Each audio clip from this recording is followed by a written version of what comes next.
통도사를 중심으로 한번 설명도 드렸지만은 그 사찰의 모든 그 건물, 다른 건물이라 안 하고 가람이라 한다고 그랬죠? 가람.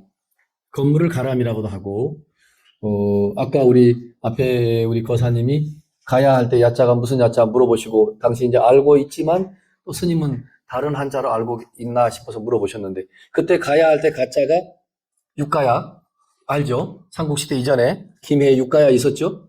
그때 가야 할 때 가자는 절가자예요, 절가자. 절가자. 야자는 뭐, 땅 이름 야자, 가야야. 이렇게 또 아까 우리 거사님과 같이 찾아보니까 그렇게 나오더라고요. 근데 모든 사찰의 가람, 건물 배치는 그 불교에서 표방하는 부처님의 세계를 그렇게 건물로 표현한 거예요. 그림으로 표현할 수도 있고, 건물로 표현을 한 거지. 저 시작 일주문부터 사천왕문, 불이문, 들어가서 통도사는 상로전, 꼭대기 중간에 중로전, 하로전. 노전이라는 것은 향로 노자입니다. 저는 법당할 때, 대웅전 할 때 그 집 전자. 그러니까 크게 3등분해서 부처님한테 그 향불을 올리는 그 전각들을 통도사같이 큰 절은 3등분을 해서 그 건물, 가람 배치를 했다 이거죠. 저 일주문부터 중간 시작은 아래 하자 하로전. 거기서부터 또 저 사천왕문 지나서 불임문까지는 중로전.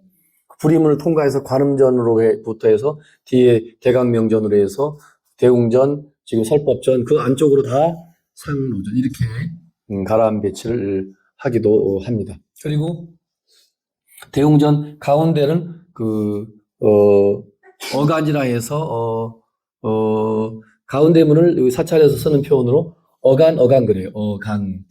그러니까 중앙문이라 이거죠. 중앙문은 이제 스님들이 출입하거나 부처님한테 공양, 마지를 올릴 때, 이는 또 차를 올릴 때, 여기 가끔 차공양할 때, 저 측문으로 안 가고, 대웅전 우리 스님들 다니는 요 가운데, 요 문으로 문을 열고 들어와요. 부처님하고 1대1이니까. 1대1로 드리는 건데, 저쪽 신도님들 출입하는 문으로 안 가는 거지. 바로 다이렉트로 한 가운데 통로로, 바로 직선으로 가죠. 그 외에는 우리가 왼쪽이든 사찰마다 달라요. 어떤 절에는 오른쪽 측면에 문이 있는데 다 무슨 사연이 있는지 문을 폐쇄하고 좌측 측면으로 개방해서 다니는 절이 있고 그래요. 무조건 오른쪽으로만 다니는 거 아니에요. 절 사정에 따라 그렇다 이거지. 근데 우리 백양사는 양쪽 다 다니죠. 왼쪽 측문이나 오른쪽 측문이나 다 다닙니다. 절에 들어가면 무조건 이 일주문 안에 들어오면 대웅전을 향해서 이렇게 반배하고 이제 조용히 엄숙하게 바로 그냥 다이렉트로 대웅전으로 큰 절에 가도 바로 곧장 가도 되고 들어가는데 뭐 사천왕 무슨 옆에 이것저것 다 두루두루 돌아보고 가셔도 되고 아무튼 대웅전 가시면 밖에서 반배하고 측문을 열고 공손히 들어가서 딱 문 열고 들어가면 대웅전 안에 부처님이 보이잖아, 그죠? 그러니까 또 보이니까 또 절하는 거야. 절하고 향이나 초나 키시든지 켜 있으면 두고 향도 많이 꼽혀 있으면 굳이 많이 피면 목도 따가우니까 그냥 향 켜져 있네 그러면 자기가 안 키고 그냥 뒷걸음질 쳐서 적당한 자리에 한 가운데 굳이 스님들 앉는 자리까지 앉을 필요 없지. 그 옆에 그 뒤에 해서 절하시고 3배를 하던 9번을 하던 108염주를 가지고 108번을 하던 그런 관계없어요. 기본은 몇 번 하는 거죠? 3번. 그래서 불법승 삼보에 믿고 따르고 의지한다는 그런 의미도 포함해서 3번 절을 한다는 거죠. 그런 정도의 이제 알아두시면 좋겠고. 그리고 절에서 이제 쓰는 그런 용어들도 절에 다니시면 생소한 게 많죠. 절에 시장도 가고 장도 보고 식당에 필요한 모든 먹거리 물품들을 책임지고 구입하고 책임지는 사람을 원주라고 그래요. 원주. 스님이 하면 원주 스님. 여러분 같이 일반인이 하면 남자가 하면 원주 거사. 또 여성분이 하면 원주 보살. 그렇게 불러요. 조그만한 절에 원주 보살이 있으면 원주 보살 이렇게 부르죠. 그분이 밥하는 고향주는 따로 있고 그 모든 부식이나 이런 거를 사서 구입해서 늘 제공하고 그것만 맡은 사람. 또 돈을 만지고 재무랑 또 틀려요. 뭐 회사에도 재무부장이 있는 것처럼 재무국장이 있는 것처럼 그건 틀려요. 재무는 전체 절살림의 돈을 관리하는 게 재무인 거고 이름 그대로. 원주는 오로지 후원, 식당을 절여서 식당이라 안 해요. 보통 후원 그래요. 아니면 공양간 그러고 그죠? 공양간 들어봤죠? 우리 백양사도 공양간이라고 쓰여 있어요. 그죠? 후원.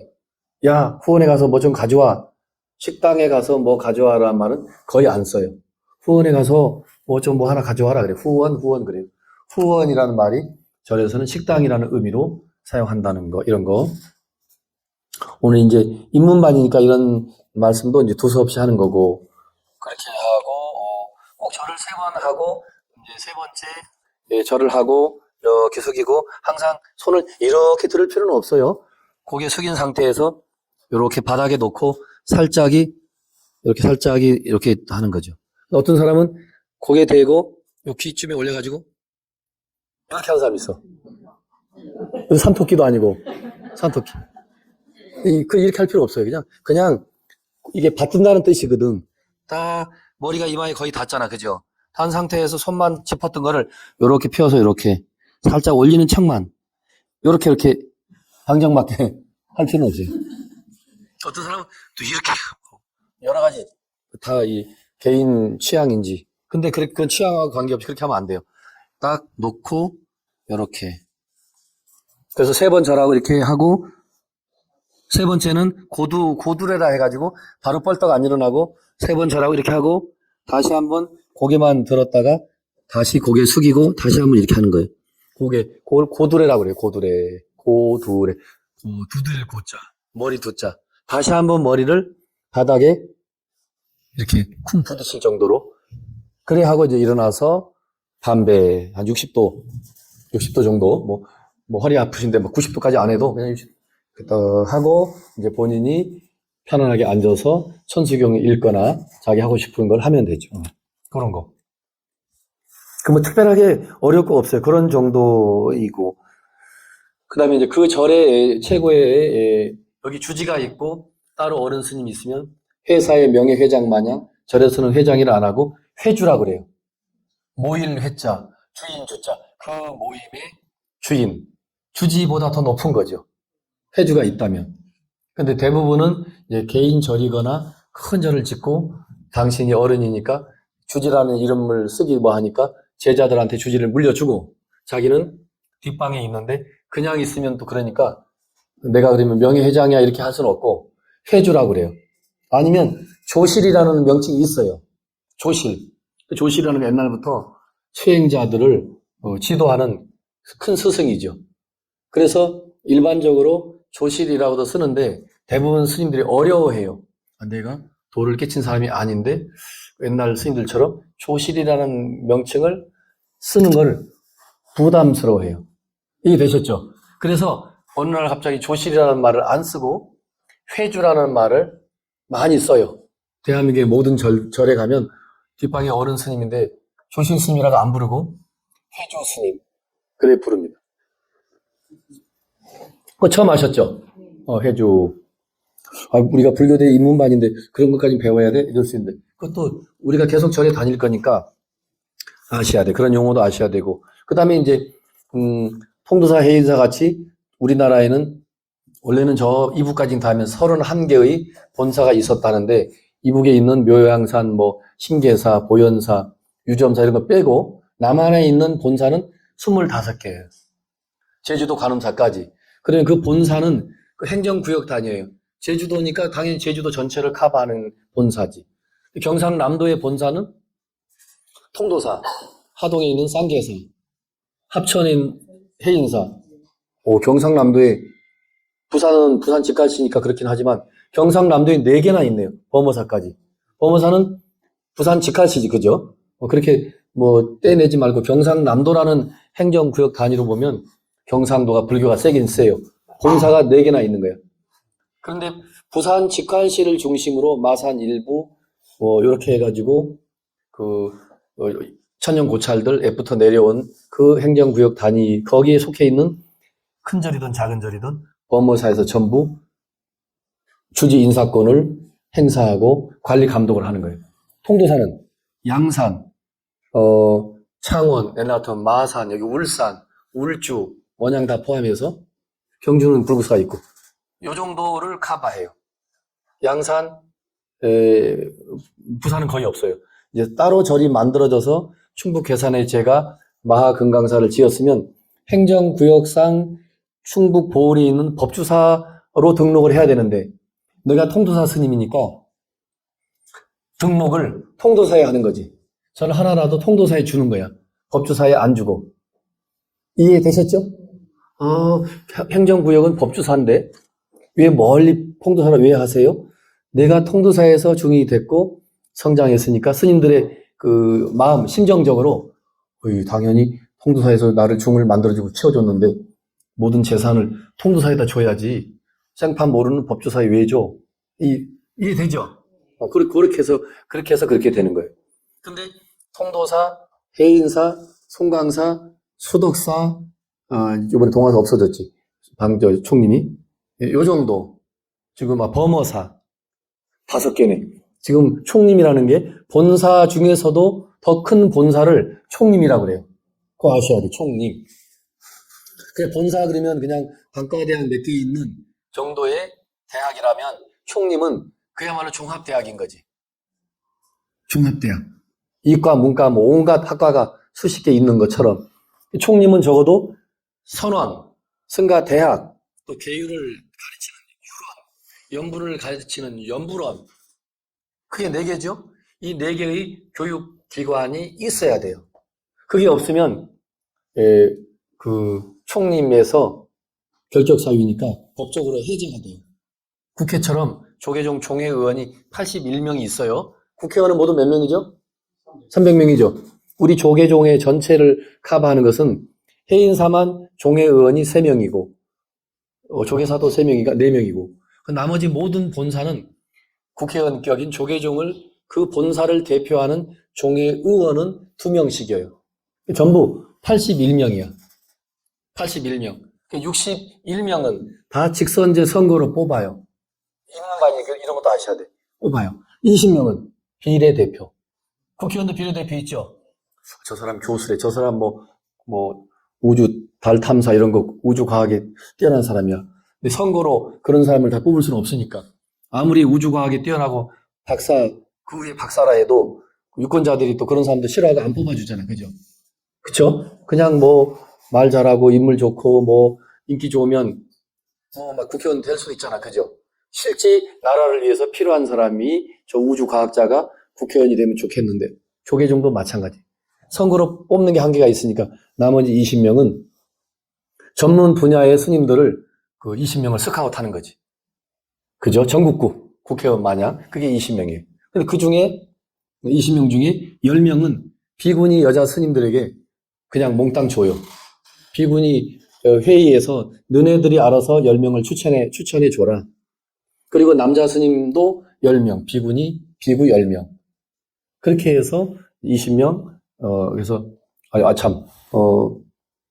맞아. 그렇게 해서 81명이 이제 그 종회 의원으로서 연불원, 유론 이런 게 없고, 제대로, 교육기관이 없으면 누가 문제를 제기해요. 그 종회에 국회의원들이 발의하듯이, 통도사는 이번에 대구 동화사 그래요. 동화사는 강원 승가대학도 제대로 없고 만들어주긴 줬는데 종정 스님이 계셔서 그 전에 만들어줬는데 다 교육기관을 갖춘다 해놓고 지금 몇 년째인데 아직도 없어. 그러니까 종회의원이 국회의원격이죠. 발의를 해요.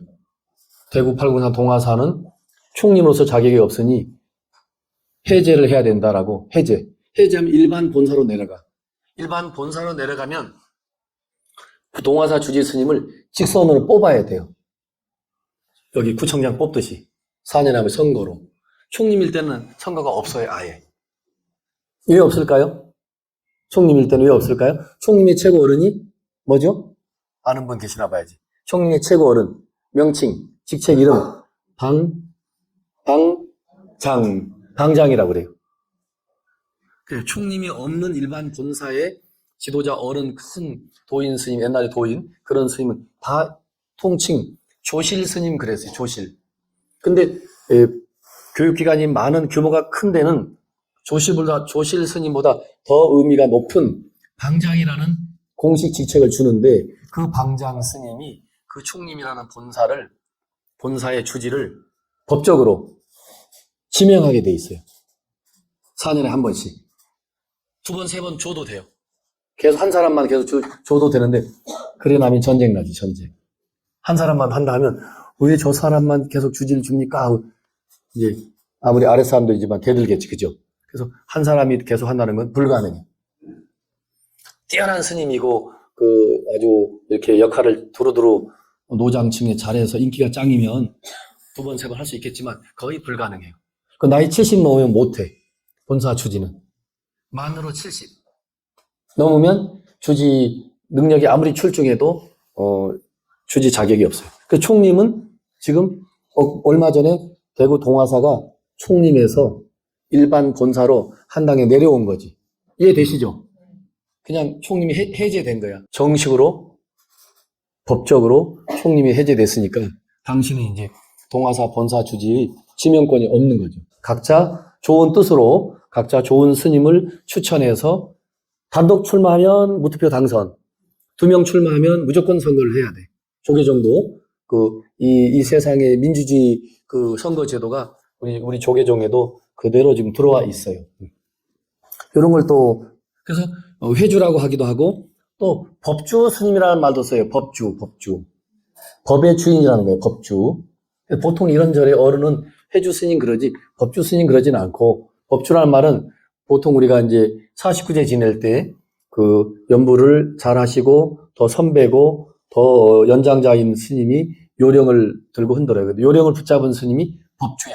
그 49제의 법을 펼치는데 주인이다 이거죠.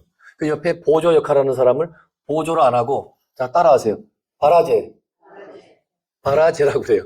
이제 인도 말이에요. 그러니까 보조라는 뜻이에요. 법주와 바라제 이렇게 돼 있고 그다음에 이제 사찰 주지도 아닌데 이 공사판에 무슨 현장 소장 같은 역할하는 사람 이 절의 모든 대소사에 무슨 저는 일을 하면 다 가서 감독도 하고 한마디씩 거들고 그거를 종합적으로 감독하는 사람을 자 따라하세요. 도감.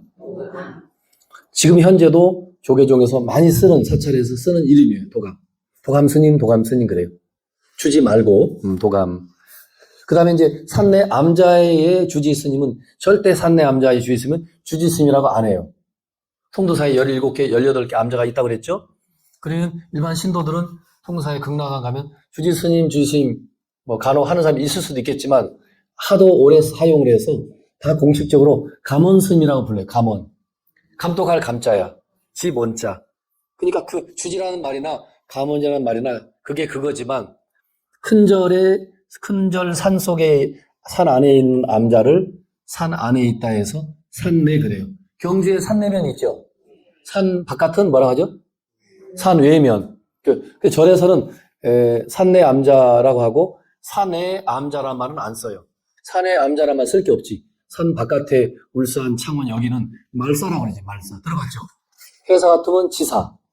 본사, 지사. 사찰에서는 본사, 말사. 이것도 여러분이 입문반이니까 한 번 들으면 이거는 외우지 않아도 자동으로 알게 되죠. 스님들을 가리키는 스님을 강사 스님 그래요. 근데 강사보다 더 높은 강사를 자 따라하세요. 강주. 다 전부 주인 주자입니다. 강주 스님 그래요. 지금 현재는 우리 조계종의 모든 승가 대학도 일반 대학처럼 강주라고 안 부르고 교수라고 불러요. 우리도 지금 현재 그냥 통사 승가 대학의 교수 스님 이렇게 부릅니다. 강주 스님이라는 말도 같이 혼용해서 쓰기도 해요.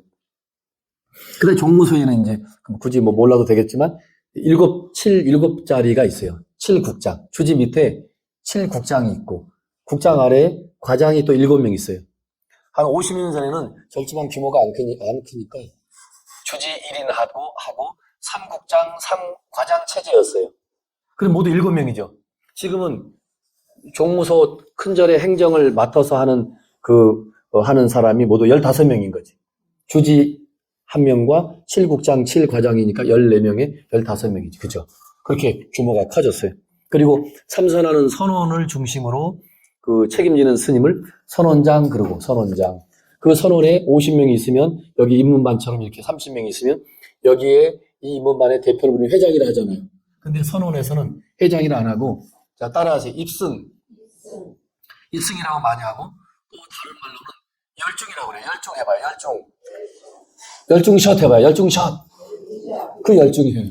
발음은 똑같아요. 열중. 뜻을 알면 재밌어요. 입승하면 좀 엄격해. 우리가 목수들이 사용하는 먹줄 탱구는 게 있죠. 그래서 실패에 감아가지고 먹물 묻혀서 잡아 당겨서 탁 놓으면 그 먹줄이 쫙 손이 꺼지잖아. 그죠? 그러면 톱질도 하고 그래 자르고 하잖아요. 그 승자예요. 입승할 때. 세울 입, 먹줄 승. 그러니까 법을 세우는 사람이라는 뜻이니까 엄격해. 입승. 회장님이라는 뜻이거든. 우리가 알고 있는. 근데 그거보다 좀 부드러운 그 명칭이 따라 하실래요? 기쁠열, 무리중, 열중, 대중을 기쁘게 하는 사람. 기쁨조인 거야. 쉽게 말하면. 회장, 여기 회장, 총무, 부회장, 이런 분들은 이 인문반의 기쁨조. 맞죠? 또 회장님이 또 싫어하려나? 기쁨조 맞다니까. 모든 모임의 회장, 기쁨조. 지금 국회의원들도, 아이고, 제가 머슴입니다. 대통령도 제가 이 나라를 책임지는 머슴이 되겠습니다. 자기가 낮추잖아. 머슴이라고. 대한민국 전체를 기쁘게 해주는 역할을 하는 게 대통령이고, 그 지역에 또 이렇게 기쁘게 해주는 역할이 국회의원이고, 다 그런 거죠. 그래서 열중이나 이름도 재밌는 이름이고 좋아요. 이렇게. 오늘은 요 시간에는 요런 거. 그리고 이제 나중에 응진전, 저 16라함 모신 응진전 들어가시면, 앞쪽 정면 중앙 우회 벽면에 이 용상방이라는 그 스님들 직책명을 쭉 붙여놨어요. 한번 읽어보시면 이 책 뒤에 붙어 있는 걸 그대로 써놓은 거예요. 뺄 거 빼고. 근데 뭐 풀을 뭐 일주일에 한 번씩 스님들이 옛날에는 삼배나 마나 무명 옷을 입었으니까 못이나 풀을 해야 돼. 너도 나도 다 수원에 식당 가서 풀을 끓이면 어수선하잖아요. 풀만 끓이는 책임자의 직책 이름이 독특해요. 따라 하실래요? 마호. 그게 그 산마자인데 마호라고 그래요. 마호. 풀 끓이는 직책을 그런 거 있고 또 물 담당은 수도, 지하수 이런 거 수두, 머리 두자 수두. 또 국 끓이는 사람은 따라하세요. 갱두. 밥하는 사람은 알죠? 하도 많이 들어서 공양주. 주방을 책임지는 사람을 통칭 공양주라는데 우리 큰절에서는 공양주도 스님이 다 했어요. 스님이 지금도 큰절에는 스님이 해요. 그러면 일반 보살님들 월급 받고 있는 분들은 음식을 만드는 거 그런 역할을 해요. 그거를 나물 채자를 써서 채공 그래요. 채공. 국 끓이는 사람은 한문으로 국갱자, 갱두. 일정 부분 다 중국으로부터 들어온 명칭이에요. 우리도 좋으니까 같이 쓰는 거지. 뭐 이런 거. 그 다음에 밤에 사찰을 이렇게 경비하는 것을 여기서는 야순이라고 그랬네. 밤야자, 순찰할 순자 야순. 이것도 요즘은 안 써요. 거의 안 써요. 소지는 씁니다. 소지, 청소. 쓸 소자, 소지. 그 다음에 목욕탕 관리하는 사람은 욕두, 목욕욕자, 욕두. 다 머리에 두자 씁니다. 그리고 지금은 이제 불을 안 떼지만 전기 이런 거 무슨 판넬이라 해도 전기 방의 난방을 책임지는 사람을 옛날에 불 떼는 걸 다 포함해서 화대라고 그래요. 화대. 따라해보세요. 화대. 풀하자 의상대 할 때 집대자거든요. 화대. 불을 책임지는 사람. 그 다음에 제일 늦깎이처럼 제일 선방이든 어디든 승가대학이든 늦게 들어오고 나이도 어리면 그 비서처럼 비서를 안 하고 시자라고 그래요. 시자. 모실 시자, 사람 자자, 시자 이런 거. 화장실 청소는 여러분 이미 보셨으니까 알걸? 누구지? 이름이 뭐죠? 화장실 청소. 해우소 말고. 이거 주니까 집에다 던져놓고 한 번도 안 보셨네. 정통이라고 그래요. 정통. 이게 오줌통 할 때 그런 통자를 써요. 이게 무슨 뭐 맥주통도 통이고 나무 목변에 그 그러니까 오줌통을 깨끗이 청결히 한다 해서 청정할 정통 그래요. 북 치는 사람은 법고, 종 치는 사람은 대부분 머리 두자 써요. 종두. 그러면 북 치는 사람은 고두 해도 돼요. 고두. 근데 여기서는 고두를 안 하고 두드릴 고자, 머리 두자 안 쓰고 법고 그래요. 저렇게 그 큰 절에 가면 대형 북이 있잖아, 그죠? 소형 북은 그냥 북이라 하지만 대형 북은 공식 명칭이 법고 그래요, 법고. 그리고 일반 대웅전에 있는 작은 종은 그냥 소종이라 하지만 저 큰 종은 뭐라 하죠? 뭔데? 범종이라 그래요. 그게 그 옛날에 보면 이렇게 TV 무슨 퀴즈 프로에도 사찰에서 사용하는 네 가지 사물이 뭐냐 이렇게 물어봐. 그러면 범종, 법고, 그 다음에 운판, 그 다음에 목탁 말고 뭐고? 이렇게 길어요. 목탁은 지금 요건데, 목탁을 이렇게 늘려놓은 거야. 고기처럼. 이렇게 참치 마냥 이따만해요. 그래서 가우들 뻥 뚫어놓고, 북치는 나무, 채로 다다닥 이렇게 쳐요. 그거는 모고, 그 다음에 이렇게 구름같이 생긴 얇은 철판으로 만든 것을 구름 문자, 판때기 판자 쳐, 운판 그래요. 그래서 이 구름 속에 이 우주에 떠돌아다니는 그런 중생들의 해탈을 위해서 운판은 쳐주고, 법고라는 그거는 소가죽으로 만들었거든요. 소가죽. 축생들의 해탈을 위해서 또 쳐준다는 거예요. 의미를 부여하는 거지. 의미를 그렇게 부여하는 거예요. 그리고 모고는 물고기 중생을 위해서. 그리고 종은 지옥 중생을 위해서. 지옥. 그런 의미를 부여해서 뭐 꼭 종을 친다고 지옥 중생만 해당되는 건 아니겠지만 그렇게 우리가 네 가지 어떻게 보면 기타나 색스폰 이런 바이올린처럼 하나의 악기라고 해도 돼요. 악기. 종이라는 악기, 모고라나 목터락이라는 악기, 운판이라는 악기, 법고라는 악기일 뿐인 거지. 그거 안 치고 하면 안 돼요? 안 치고 해도 돼요. 법당이 기도할 때 목탁을 왜 쳐요? 요령을 왜 흔들어요? 안 하고 해도 돼요. 이해되셨죠? 노래할 때 꼭 기타를 쳐야 되나? 안 해도 되죠? 그런데 온갖 악기를 동원해서 우리가 노래를 할 때 그 도구로 활용하잖아요. 사찰에서 하는 모든 그런 의식들도 이게 불교가 한 2500년 흘러오면서 거기에 맞춰서 이제 의미를 부여해서 목탁 이런 걸 만든 거지. 목탁은 엄밀히 말하면 그래도 이게 지금 앞에 보이죠? 물고기 모양을 형상화한 거예요. 그래도, 물고기 수중에 있는 고기 종류들의 해탈을 위해서 이 목탁은 개발됐어요. 어떤 의미에서는.